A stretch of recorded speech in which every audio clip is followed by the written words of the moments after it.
आप ये ताज़ा सूरत हाल कैसे देखते हैं? ईरान का मौक़िफ़ ऐसा लग यही रहा है कि कोई उसमें बहुत ज़्यादा लचक नहीं होगी, जितनी सख्ती उन्होंने दिखाई है वो वैसे ही करते रहेंगे, और इस सारे के सारे माहौल में फिर गुफ्तगू की और अमन की बात तो बहुत ही मुश्किल हो गई। लेकिन जब अमन की बात हो सकती थी तो किसने धोखा दिया? जब ये कहा ट्रंप की तरफ से कि बात की जा सकती है, तो एक दिन का तयन हुआ, वो संडे था। तो संडे को नहीं आने दिया और फ्राइडे को इस्राइल ने ईरान पे अपने हमलों का आगाज कर दिया।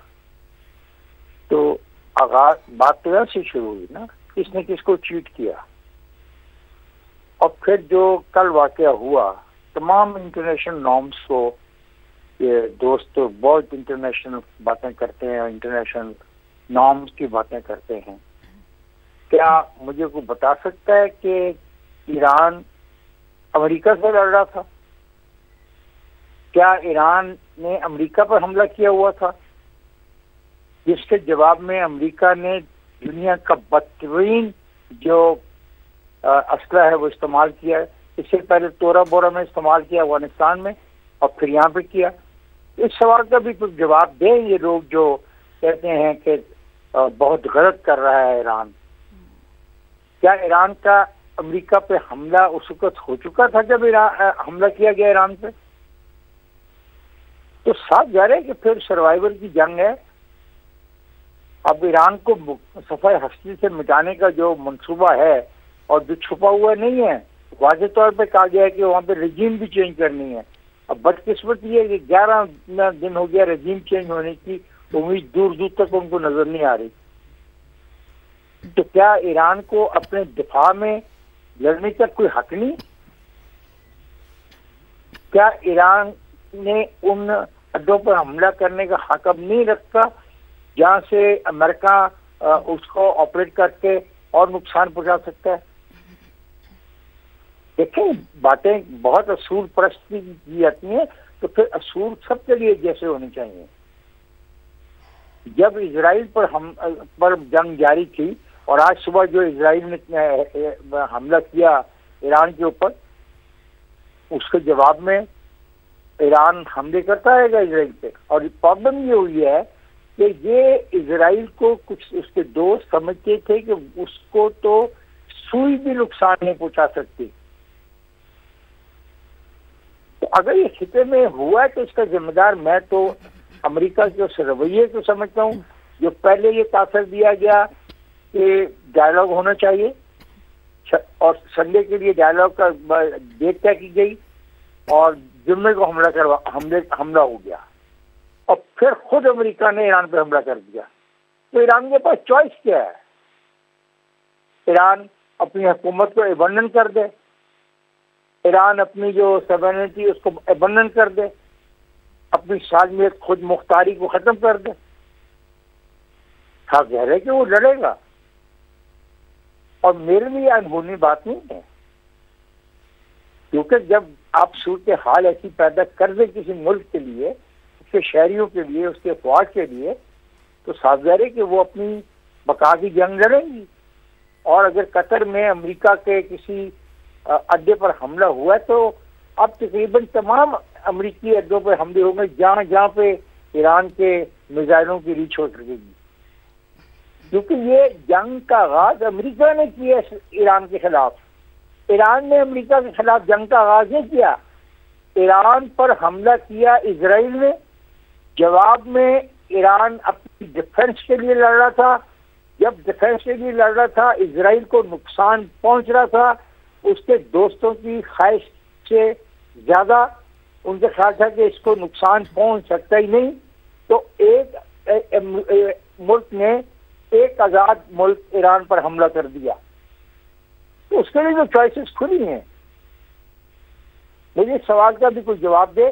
ठीक है, ईरान को उस पर बहुत नुकसान होगा, मुमकिन है इतना नुकसान हो जो कई सालों तक वो रिपेयर ना कर पाए। लेकिन सवाल है कि जिस जंग का आगाज हुआ, ये जंग का नतीजा ऐसे निकलेगा जो हो रहा है आपके सामने। और इफ्तिखार साहब, आपके मुताबिक ईरान ये सारे नताइज ऑलरेडी जानता है, उसको पता है, लेकिन जो ऑप्शंस हैं ईरान के पास इस पूरी सूरत हाल को देखते हुए वो बहुत महदूद थी, जवाब देने का एक यही तरीका था। आपने उनके जो उनका सरबराह हैं मजहबी, उनका मौक़िफ़ कभी नहीं सुना कि वो क्या कहते हैं?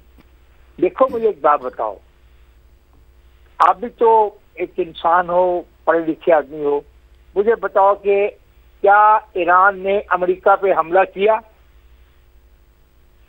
आज कतर में जो अड्डा था अमेरिका का, उस पर हमला हुआ, तो ईरान इससे पहले वहां पे हमला कर सकता था ना, लेकिन ईरान ने नहीं किया। बिल्कुल, ईरान पे हमला किया अमेरिका ने। अमेरिका एक रियासत है, ईरान भी एक रियासत है, तो सावधान है कि अगर जंग का आगाज हुआ तो फिर नुकसान तो होगा दोनों तरफ का। तो ये कहना है कि ईरान मारा जाएगा, ईरान खत्म हो जाएगा, ईरान तबाह हो जाएगा, डेफिनेटली ईरान को इस बात की समझ है कि उसको ज्यादा नुकसान पहुंचेगा। लेकिन ये भी तो नहीं हो सकता ना कि जो हो रहा है, यानी जो कुछ भी किया गया बच्चों के साथ उस इलाके में, गजा में क्या नहीं हुआ?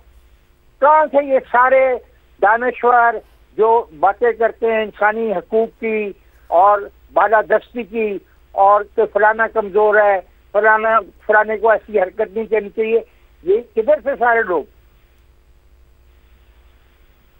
ऐसा न करें। असूल की बात हमें करनी चाहिए। सही सही। एग्रेसिव अगर मेरे मुल्क में कोई हमलावर होगा, मैं बिल्कुल उसका जवाब दूंगा।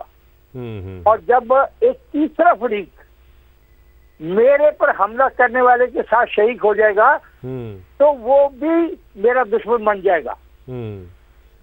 यही पॉइंट लेकर मैं मोहम्मद आतिफ साहब आपकी जानिब आता हूं। जब तीसरा फरीक हमला करेगा तो फिर वो भी मेरा दुश्मन होगा। इफ्तिखार साहब का ये पॉइंट है। और फिर ये भी बात कि जब आइसोलेशन का शिकार हो ईरान और ईरान को नताइज भी पता हो, तो फिर ईरान के पास और कोई ऑप्शन था नहीं। आपका इसके हवाले से क्या वो है पॉइंट ऑफ व्यू है? जी, दोनों बातें दुरुस्त हैं इफ्तिखार साहब की। दुश्मन का दुश्मन दोस्त होता है और दुश्मन का दोस्त दुश्मन होता है। यहाँ तक इनकी बात बिल्कुल ठीक है, और ईरान के पास कोई ऑप्शन नहीं था, ये बात भी बिल्कुल दुरुस्त है। अब तो देखिए, ईरान ने जो करना था वो कर दिया। अब जवाबी हमला क्या अमेरिका करेगा, कितना बड़ा करेगा, उससे ईरान को कितना नुकसान पहुंचेगा, अब तो अगला स्टेप ये होना है। और उस अगले स्टेप से पहले ईरान ने जवाबी हमला कर दिया है। ईरान ने बता दिया है कि वो खामोश नहीं रहेगा। ईरान ने बता दिया है कि उसको एक ऐसी रियासत ना समझा जाए जिस पर हमले होते रहेंगे और वो खामोशी से उन हमलों को बर्दाश्त करता रहेगा। ईरान को चाहिए कि वो, अब जैसे प्रेसिडेंट ट्रंप ने हमला करने के बाद कहा था, we are now ready for peace, Iran को चाहिए कि वो अब इस हमले के बाद डायलॉग के ऊपर आ जाए। वो भी पब्लिकली, उसका जो फॉरेन ऑफिस है, उसके जो एम्बेसडर हैं यूएन के अंदर, वो ये कहें कि हमने जो करना था हमने कर दिया। बेहतर ये है कि अब इस कार्रवाई को यहीं रोक दिया जाए। अमेरिका अगर अब ईरान पर हमला नहीं करता तो ईरान भी अमेरिका के किसी अड्डे पर हमला नहीं लेकिन क्या ईरान के ऐसे कहने से अमेरिका जवाब नहीं देगा? जी देखिए, अमेरिका क्या करेगा इसका फैसला तो सदर ट्रंप ने करना है। सऊदी अरब अमरीकी अड्डों पर ईरान के हमलों की मजम्मत। ईरान का यह हमला किसी सूरत काबिल कबूल नहीं। सऊदी वजारत खारिजा ने ऐसा कहा है। कतर पर ईरानी हमला जायज करार नहीं दिया जा सकता, इस जुमले का भी इंतखाब किया गया है। सऊदी वजारत खारिजा ने कहा, सऊदी अरब कतर के साथ मुकम्मल इजहार यकजहती करता है। सऊदी अरब की कतर में अमरीकी अड्डे पर ईरान के हमलों की मजम्मत। बिल्कुल अहम खबर आपको दें कि सऊदी अरब की कतर में अमरीकी अड्डे पर ईरान के हमलों की मजम्मत की गई है। सऊदी वजारत खारजा की जानब से कहा गया कि ईरान का यह हमला किसी सूरत काबिल कबूल नहीं। कतर पर ईरानी हमला जायज़ करार नहीं दिया जा सकता। सऊदी अरब कतर के साथ मुकम्मल इजहार यकजहती करता है। खालिद साहब हमारे साथ मौजूद हैं। खालिद अल-मीना साहब, जिस तरीके से अब हम देख रहे हैं कि सऊदी अरब की जानिब से कतर में अमरीकी अड्डे पर ईरान के हमलों की मजम्मत की गई है। सऊदी अरब अमरीकी अड्डों पर ईरान के हमलों की मजम्मत। ईरान का यह हमला किसी सूरत काबिल कबूल नहीं। सऊदी वजारत खारिजा ने ऐसा कहा है। कतर पर ईरानी हमला जायज करार नहीं दिया जा सकता, इस जुमले का भी इंतखाब किया गया है। सऊदी वजारत खारिजा ने कहा सऊदी अरब कतर के साथ मुकम्मल इजहार यकजहती करता है। सऊदी अरब की कतर में अमरीकी अड्डे पर ईरान के हमलों की मजम्मत। बिल्कुल अहम खबर आपको दें कि सऊदी अरब की कतर में अमरीकी अड्डे पर ईरान के हमलों की मजम्मत की गई है। सऊदी वजारत खारजा की जानब से कहा गया कि ईरान का यह हमला किसी सूरत काबिल कबूल नहीं। कतर पर ईरानी हमला जायज़ करार नहीं दिया जा सकता। सऊदी अरब कतर के साथ मुकम्मल इजहार यकजहती करता है। खालिद साहब हमारे साथ मौजूद हैं। खालिद अल-मीना साहब, जिस तरीके से अब हम देख रहे हैं कि सऊदी अरब की जानिब से कतर में अमरीकी अड्डे पर ईरान के हमलों की मजम्मत की गई है,